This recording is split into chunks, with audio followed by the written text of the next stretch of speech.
this is an awesome one. We did a video with Santa Cruz Medicinal, Brendan Rue, on this topic, and this is one of the things that came up. This is an awesome one. So I'm gonna get this big one here. What do you think for you? Do you notice in the morning versus midday? Do you feel like you have difference at all with like hydration, stress, or do you feel like you look the same all day? I mean, I definitely notice if I drink excess alcohol, right, that's going to be a big one.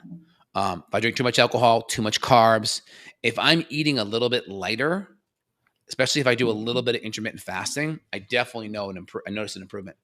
So here's a cool article. Photos show Tom Brady looks younger now than 20 years ago. So, I mean, check this out, right?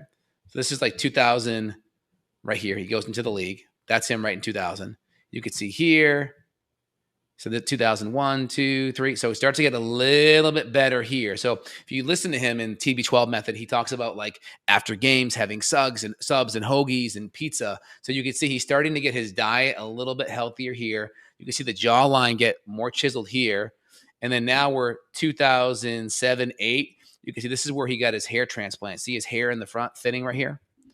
So he saw this famous hair surgeon down in Rhode Island in Providence. You can see the hair thinning right there. And you can see he gets the hair transplant in between this year and this year. And I think he got his knee injury, ACL tear, I think right around this year.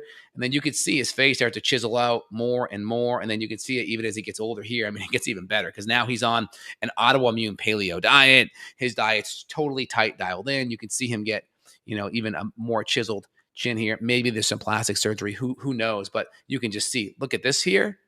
And then look at this here. I mean, just in 8 years, he's a different person. I mean, that person is not the same person right there. That's crazy, right?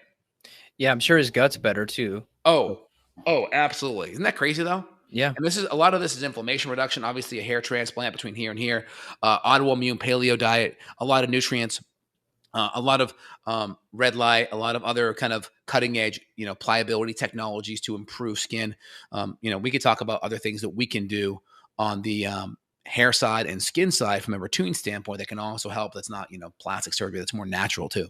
Yeah, I mean, when my gut was the worst, my skin was the worst. So we see a lot of guys in their 20s that come to us and they say, hey, I just want better skin. I want to get rid of the acne. And I always tell them, look, like your skin is going to be a side effect of fixing your gut. Internally, there's likely a combination of toxins happening. And so if we just do all these topicals, I've seen like collagen peptides marketed for topical use now, like collagen creams and stuff for the skin, which I think topical stuff is cool. But I don't know. I've seen people spend hundreds of dollars on that stuff and they still have terrible guts. And I think that's really where it's coming from. Yeah. My general recommendation first is get your diet 100% dialed in. So you can see Tom here, as he went 2008, 9, 10, he switched to an autoimmune paleo diet.